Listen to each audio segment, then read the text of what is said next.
ప్రాణనాథుడమ్మ గోవింద గోవింద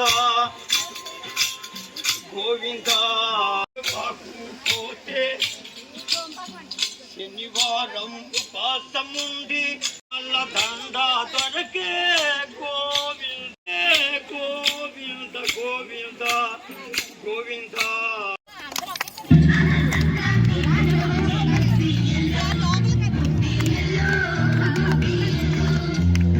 మా ఊరు సోమవారం జిల్లేంద్రపురం. నా పేరు వెంకటరమణారెడ్డి. ఈ యొక్క సంక్రాంతి పండుగ ఇంకా 4 రోజులు టైం ఉన్నా కూడా మాకు ముందుగానే వారం రోజులు ముందుగా వచ్చేసింది.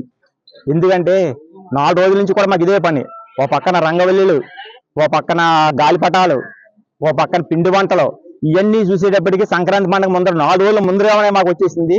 మరి ఇటువంటి పండుగ రావడం అంటే చాలా మందికి సంక్రాంతి అంటే ఏంటో కొంతమందికి అంతరించిపోతుంది. సంక్రాంతి అనేది, సంక్రాంతి అంటే ఓహో ఇలా ఏదో అక్కడ కోడి పందాలు వేస్తున్నారు అనుకున్నారు. కానీ మేము కూడా కోడి పందాలు కాదురా నాన్న, అసలు జరగవలసింది ఏంటి, మన పెద్దలు ఏం నిర్ణయించారు మనకి. పొద్దుటే లేవడం, భోగి రోజుని మనం మంటలు వేయడం, తర్వాత గంగిరెద్దు వస్తారు, వాళ్ళకి నివాళులు ఇవ్వడం, హరిదాసులు వస్తారు, హరికీర్తనలు చేస్తారు. ఇవన్నీ కూడా మన సంప్రదాయమైనటువంటి ఎన్నో కార్యక్రమాలు ఉన్నాయి. అవన్నీ కూడా ఒకసారి జ్ఞాపకం చేసుకుని మన పిల్లలకు మనం తెలియపరచాలనే ఉద్దేశంతో. నా పేరు వెంకటనారాయణ రెడ్డి, వాసు అంటారు. మాది సోమరాజేంద్రపురం గ్రామం. ఈరోజు గ్రామస్తుల్లో ఉన్నటువంటి ఎస్ఎల్నపురంలో ఉన్నటువంటి రెడ్డి సోదరిమణులందరూ కూడా అన్ని కుటుంబ సభ్యులందరూ కలిపి ఒక ఏకతాటిపై సంక్రాంతి సంబరాలు జరుపుకోవడం జరుగుతూ ఉంది. ఇలాంటి సంబరాలు ప్రతి సంవత్సరం జరుపుకోవాలనే ఆలోచనతో ఈ సంవత్సరం దీన్ని బీజం పడింది.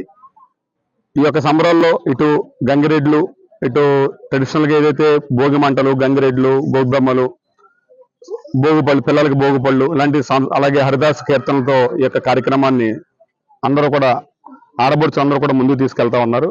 ఈ యొక్క కార్యక్రమం సందర్భంగా మొత్తం అందరికీ కూడా, మా ఊరి ప్రజలకే కాదు అందరికీ కూడా, రాష్ట్రంలో ఉన్న అందరికీ కూడా సంక్రాంతి శుభాకాంక్షలు తెలియజేసుకుంటా ఉన్నాం.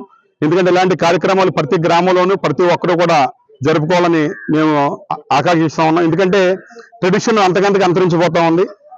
ఎవరికాళ్ళు జీవన విధానం మీద బిజీ అయిపోయి ఇతర దేశాలు కానీ ఇతర రాష్ట్రాలు కానీ సెటిల్ అవడం వల్ల గ్రామాల్లో ఉన్నటువంటి సంస్కృతి సాంప్రదాయాల్ని ఎంతకంతకి పిల్లలకి అడాప్ట్ అవ్వటం లేదు, తెలియట్లేదు. పిల్లలకి ఎంతసేపు పిల్లలు ఈ యొక్క అడ్వాన్స్డ్ టెక్నాలజీకి, సెల్ ఫోన్కి అడిక్ట్ అయిపోయి సెల్ ఫోన్లో ఉండిపోయారు తప్పితే అసలు సంస్కృతి ఏంటి, మన గ్రామంలో కల్లాపంటే ఏంటి, ఈ పొద్దున్నే లేచి గొబ్బెమ్మలు ఏంటి,